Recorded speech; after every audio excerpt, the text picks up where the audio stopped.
El frágil alto al fuego entre Washington y Teherán se está desmoronando rápidamente. Durante la noche, las fuerzas estadounidenses llevaron a cabo una cuarta noche consecutiva de ataques contra objetivos iraníes, golpeando sitios militares en todo el sur del país, mientras el presidente Trump refuerza su política de presión. Irán también está respondiendo y ampliando el conflicto. CENTCOM dice que Irán ahora ha atacado al menos 7 barcos comerciales en una semana. La Guardia Revolucionaria Islámica, IRGC, amenazó con bloquear más rutas de exportación de energía desde Medio Oriente. Y en los últimos días, misiles y drones iraníes atacaron Kuwait, Bahrein, Jordania, Qatar y Omán con la Guardia Revolucionaria Islámica, IRGC, afirmando haber causado daños a bases estadounidenses e intereses americanos. Mientras tanto, el presidente Trump está intensificando su amenaza de escalada. Voy a dejar los objetivos energéticos para el final, pero al final vamos a atacar objetivos energéticos, sí. Pero los vamos a golpear muy fuerte esta noche, los vamos a golpear muy fuerte mañana por la noche, los vamos a golpear muy fuerte la noche siguiente. Y la próxima semana se va a poner realmente mal para ellos porque la próxima semana irán por las centrales eléctricas, la próxima semana irán por los puentes, vamos a destruir todas sus plantas de energía, vamos a destruir todos sus puentes a menos que se sienten a negociar. No es la primera vez que Trump usa este tipo de amenazas para presionar por negociaciones, pero muestra que los combates aún podrían expandirse con graves consecuencias para Irán y los países del Golfo, mientras que Israel no forma parte de los combates hasta ahora. Pero los funcionarios israelíes consideran que Estados Unidos está intensificando los preparativos ante la posibilidad de un nuevo enfrentamiento militar a gran escala con Irán. Durante la noche, Estados Unidos también ha restablecido su bloqueo naval sobre los puertos iraníes. Los precios del petróleo han subido a su nivel más alto desde la firma del memorando de entendimiento, ya que aumentan los temores sobre el flujo de petróleo a través del estrecho de Hormuz. Así que para más reacciones, es un placer dar la bienvenida a Jonathan Sayegh, analista de investigación enfocado en Irán en la Fundación para la Defensa de las Democracias, quien nos acompaña en vivo desde Washington. Me da gusto verte. Muchas gracias de nuevo. Así que el estrecho de Hormuz sigue siendo el epicentro de esta tensión. ¿Quién tiene el control y cuáles serían esos posibles peajes? ¿Está funcionando la presión militar?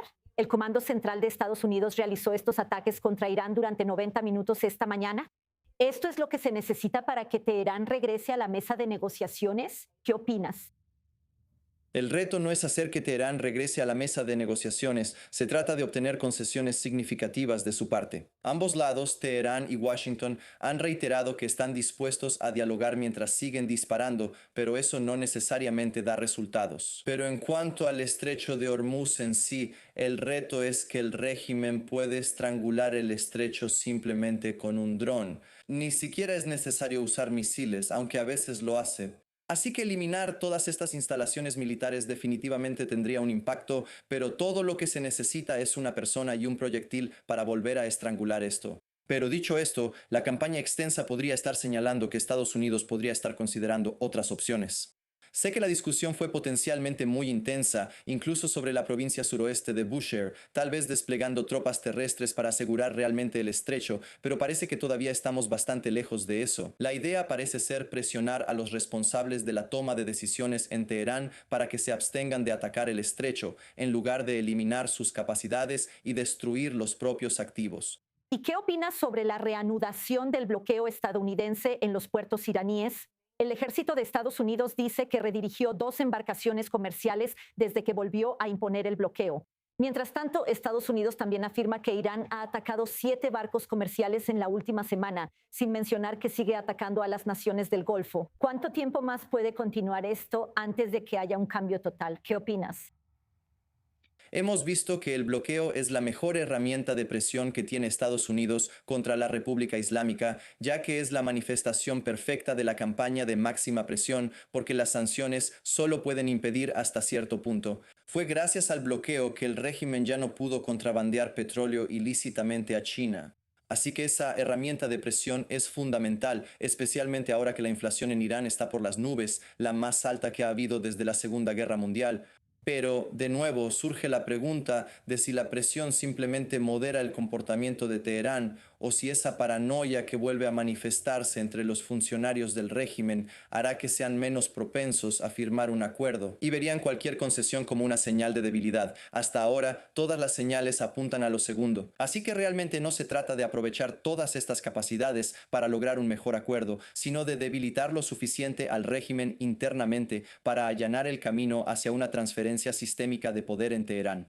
También se pensaría que podría ser humillante para el régimen tener que volver a la mesa de negociaciones después de este asalto militar, sin mencionar el cierre del puerto. Mientras tanto, los precios mundiales del petróleo y los precios de la gasolina en Estados Unidos están subiendo una vez más. Obviamente, las elecciones intermedias no están muy lejos. ¿De verdad crees que Donald Trump va a atacar esos sitios cruciales, incluyendo puentes e instalaciones energéticas, como está prometiendo hacer? Las señales son reales y hubo un par de casos en los que algunos de estos sitios fueron atacados durante la primera fase de la guerra hace unos meses, pero no está confirmado si esos eran los objetivos deliberados o si fueron consecuencia de otros ataques. Pero el reto no es tanto el objetivo como el mensaje detrás de esto. La idea de destruir esta infraestructura y capacidades y ejercer presión sobre todos los iraníes, esperando que eso se traduzca en presión sobre el régimen y luego en un mejor acuerdo, no solo corre el riesgo de alienar a los iraníes, sino que también se basa en un error de cálculo. Que esa presión nueva, como dijimos, en realidad modera el comportamiento del régimen, lo cual no es el caso. Y el reto ahí es, el mensaje debe ser claro. Si se ataca infraestructura esencial dentro de Irán, la idea es empoderar a las masas y no dejar a los iraníes sin infraestructura, bajo un régimen brutal que simplemente firmó un acuerdo con Estados Unidos. Hay muchos riesgos involucrados en esos posibles movimientos. Esperamos ver cómo se desarrolla todo. En vivo desde Washington, como siempre, agradecemos tus comentarios. Jonathan Salle, muchas gracias. Gracias. Y ahora para más información. Es un placer dar la bienvenida al estudio a Dani Ayalon, ex embajador de Israel en Estados Unidos y ex viceministro de Relaciones Exteriores de Israel, nuestra corresponsal principal en Medio Oriente, Ariel Oserán, y el corresponsal Bilal Sladen. Señores, muchas gracias, embajador. Es un gusto tenerlo de vuelta en el estudio. Donald Trump ha salido con todo, por así decirlo. Háblenos sobre el mensaje que está enviando en este momento a los iraníes. Sí parece que está perdiendo un poco la paciencia ahora mismo. Bueno, creo que cuando se habla de Trump y sus mensajes, todo hay que matizarlo según la fecha y el estado de ánimo en el que se encuentre el presidente en ese momento. Creo que está muy enojado con los iraníes y con razón, porque les ha dado mucho durante las negociaciones. El memorando de entendimiento al que se llegó estaba muy inclinado a favor de Irán. Así que creo que están cometiendo un error estratégico. Ellos siempre han disfrutado bailar al borde del abismo, pero creo que cuando intentan presionar cada vez más a Estados Unidos y obtener más beneficios, corren el riesgo de caer al abismo. Y tenemos que recordar, por otro lado, que para ellos caer al abismo no significa arriesgar su permanencia en el poder porque pueden hacer lo que quieran. No les importan los 80 millones de iraníes que se oponen a ellos si van a arder en llamas. Estamos hablando de un régimen muy radical, extremo y peligroso, que es mesiánico de cierta manera, y que no tendría problema en arder en llamas antes que capitular, o lo que se considera una capitulación. Al final del día, creo que Trump no tendrá otra opción más que intervenir. Y creo que preferiría hacer eso antes que ser llamado taco otra vez. No hay duda de eso. Ariel Osirani, es muy difícil incluso intentar imaginar lo que está pasando por la mente de los líderes del régimen iraní. Ni siquiera está claro quién está tomando realmente esas decisiones. Pero cuando uno analiza lo que se necesita para que esas negociaciones se reanuden, como mencionamos antes, no solo se trata de la presión militar, también se trata de mostrar señales de debilidad. Y claramente el régimen no quiere hacer eso. Mira, Estados Unidos no logró las concesiones que buscaba de Irán después de una intensa campaña militar de 40 días. Así que esperar obtener un resultado diferente con ataques de menor intensidad simplemente no es razonable. Pero hablando de lo que no es razonable, este régimen actual no parece estar dispuesto a hacer ninguna concesión como resultado de estos ataques. En última instancia, tienen dos objetivos principales, uno a corto plazo y otro en el plano estratégico. a corto plazo es afirmar su dominio sobre el estrecho de Hormuz. Lo cerraron el primer día de la guerra y todo su mensaje está enfocado en eso. De hecho, están hablando tanto sobre el estrecho de Hormuz que también tienen la intención de desviar la atención pública de la amenaza nuclear. Esa es también una de las razones por las que se están enfocando tanto en el estrecho. Y por eso estos ataques están destinados a debilitar su poder y su capacidad para imponer este control que han tomado sobre el estrecho. Es poco probable que esto cambie esa situación en el corto plazo. Además, un bloqueo podría cambiar las reglas del juego aquí para animarlos a volver a la mesa de negociaciones. Pero en el panorama general, uno de los principales objetivos estratégicos de Irán es eliminar la presencia estadounidense de los países árabes del Golfo. No quieren ver a Estados Unidos aquí, así como los países árabes del Golfo han aceptado el hecho de que necesitan convivir con este régimen iraní envalentonado y radicalizado. Irán no quiere aceptar el hecho de que Estados Unidos tenga presencia militar aquí, así que constantemente ataca estas bases estadounidenses en estos países árabes del Golfo, esperando que esto haga que estos países cambien de opinión y se deshagan de la presencia de Estados Unidos allí. De nuevo, tampoco estoy tan seguro de que vayan a poder lograrlo. Alcanzar sus objetivos. Al final, se han quedado con un sabor muy amargo, especialmente después de la eliminación del líder supremo. Quieren recuperar su honor y la manera de hacerlo no es haciendo concesiones, sino más bien ejerciendo más presión sobre los estadounidenses.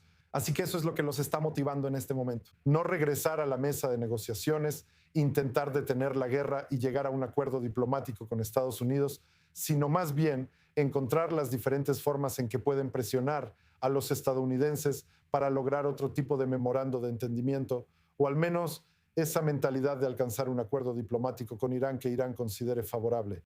Y Balich, mientras Irán sigue atacando a las naciones del Golfo, aliados estadounidenses, por supuesto, tampoco se puede dejar de notar que no está ni cerca de intentar causar un impacto en Israel. Y eso ciertamente es probable porque Israel respondería de la misma manera casi de inmediato. Háblanos sobre la estrategia aquí del régimen iraní de mantener sus ataques con misiles y drones enfocados específicamente en las naciones del Golfo. Sí, básicamente los iraníes tienen dos cartas para jugar aquí, que son las más importantes para ellos. La primera es el estrecho de Hormuz, como dijo Ariel aquí. Al imponer más dolor económico a Donald Trump y a la economía global, lo presionarán más. Y también los ataques a los estados del Golfo. Después de todo, vemos que a ellos les importa más, o lo principal que les importa en realidad es su prosperidad, la estabilidad en la región, mucho más que cualquier otra cosa. Y al atacarlos, los iraníes piensan que esta es la manera de presionar también a Donald Trump. Pero cuando se trata de los israelíes, es otra historia. Están evitando atacar a Israel hasta el punto en que los estadounidenses incluso trajeron los aviones cisterna desde los estados del Golfo hasta Israel al aeropuerto Ben Gurion, sabiendo que los iraníes en realidad no los van a atacar. Así que esto es Israel esperando a que los iraníes cometan el error, como dijo algún funcionario israelí la semana pasada, de atacar a Israel, y entonces Israel no responderá de manera proporcional, sino que será una operación a gran escala. Y esto es lo que Israel está esperando. Por ahora, los iraníes están frenando ese ataque contra Israel. No creo que tengan ninguna excusa para hacerlo, al menos por ahora. Pero si la guerra se reanuda con los estadounidenses, creo que Hezbollah realmente se unirá a la guerra y entonces todo volverá a empezar en la región. Cualquier error de cálculo, por supuesto, podría cambiar la trayectoria de todos estos acontecimientos. Embajadora, hablando de Israel, sabemos que Benjamín Netanyahu probablemente estará en Washington. Él irá al funeral del senador Lindsey Graham, por supuesto, y hay mucha especulación de que habrá una reunión en la Casa Blanca con el presidente Donald Trump. Él tiene mucho en qué concentrarse. Háblenos no solo sobre las amenazas, no solo sobre Irán, sino que las elecciones están a solo unos meses de distancia. Bueno, Benita, por supuesto, es una ocasión muy triste con la muerte del senador Lindsey Graham, quien fue un gran amigo suyo, muy leal, pero también un gran estadounidense. Embajadora, lamentablemente voy a interrumpirla porque parece que tenemos un problema técnico con su micrófono, así que volveremos a ese punto en un momento. Y le voy a pedir a Ariel Oserán que retome exactamente ese punto. ¿Qué es lo que estará en la mente de Benjamín Netanyahu cuando posiblemente se encuentre cara a cara con Donald Trump en los próximos días? Sí, es para coordinar las posturas entre Jerusalén y Washington sobre una amplia gama de temas. Primero y ante todo, Irán. Israel está al margen, pero eso no significa que no tenga intereses o que no tenga voz en lo que desea que Estados Unidos haga en Irán. También las conversaciones mediadas por Estados Unidos con Líbano. Ahora, oficialmente no habrá una reunión entre el primer ministro Netanyahu y el presidente libanés Joseph Aoun, pero ambos estarán en Washington al mismo tiempo. Así que quién sabe qué va a pasar a puerta cerrada. Además, con Siria, el presidente Trump está dando a entender que quiere ver a las fuerzas israelíes retiradas no solo de Líbano, sino también de Siria. Pero ante todo es cómo lograr los objetivos de Israel en Irán, sin participar activamente en las operaciones militares, pero también podría estar coordinando futuras operaciones militares conjuntas, como vimos durante la guerra de 40 días. Voy a llevar eso directamente al embajador y empecemos de nuevo con tus opiniones sobre exactamente eso. ¿Qué necesita lograr Benjamín Netanyahu si consigue esta reunión? Y sabemos que la operación conjunta entre Estados Unidos e Israel a finales de febrero tuvo un inicio muy impresionante. ¿Qué opinas?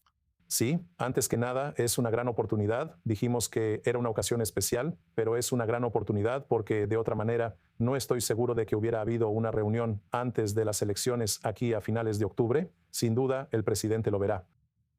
Es inconcebible que Netanyahu esté en Washington y no visite la Casa Blanca. Pero como dijo Ariel, Irán probablemente ocupa un lugar muy importante en la agenda. Creo que Líbano también es muy importante. Uno de los errores estratégicos que cometieron los estadounidenses, y tenemos que decirlo como es, fue aceptar la vinculación entre Líbano, el Estrecho de Hormuz e Irán. Y creo que Netanyahu intentará desvincular eso.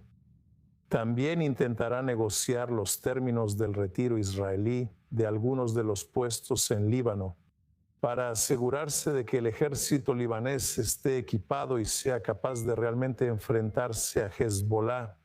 Esto es algo que también es muy importante y diría que en general esta es una gran oportunidad para Netanyahu. Y sabemos que Netanyahu puede ser muy convincente en encuentros cara a cara para realmente contrarrestar o ser un contrapeso a personas como J.D. Vance y otros que empujaron a Estados Unidos a una posición muy, diría yo, indulgente frente a Irán.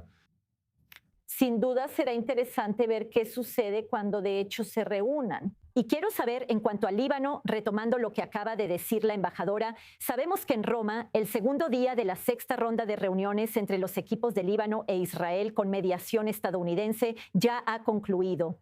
Estabas hablando de esas zonas piloto.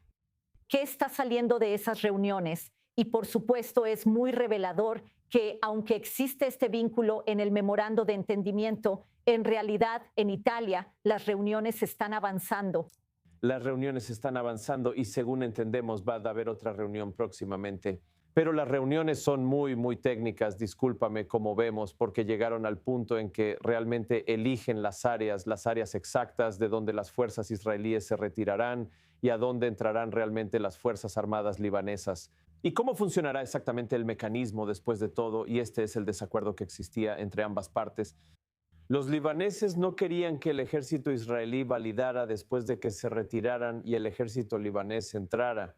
Por supuesto, retira lo que se supone que deben retirar, la infraestructura que pertenecía a Hezbollah, los operativos de Hezbollah. También evitar que regresen a esos lugares porque sabemos que puedes sacar a Hezbollah, pero podrán volver a entrar en cualquier momento y lugar que quieran. Y el acuerdo que parece, según los informes en los medios árabes, pero también de nuestro propio compañero Raziel, es que una tercera parte se encargará de eso. No está claro qué país u organización hará eso, pero también parece que la FINUL, por ejemplo, está descartada para este puesto. Así que no va a haber una tercera parte aquí. Otro tema que fue muy importante para los israelíes son las casas privadas en el sur del Líbano, en zonas de mayoría chiita, donde Israel dice que Hezbollah almacena armas. Algo que también vemos claramente en varios videos y fotos que publica las fuerzas de defensa de Israel. Y los libaneses están diciendo ahora, y este es el acuerdo, según los informes, de nuevo que se va a llevar a cabo dentro de la ley libanesa, lo que significa que probablemente va a haber algún tipo de, ya sabes, un juez involucrado en eso para obtener la autorización, la luz verde para que el ejército libanés entre a esa casa privada, la revise y luego informar sobre eso después. Actualizaciones fascinantes llegan desde Roma. Y como decimos al mismo tiempo, esperamos ver cómo todo esto se va a vincular con este memorando de entendimiento.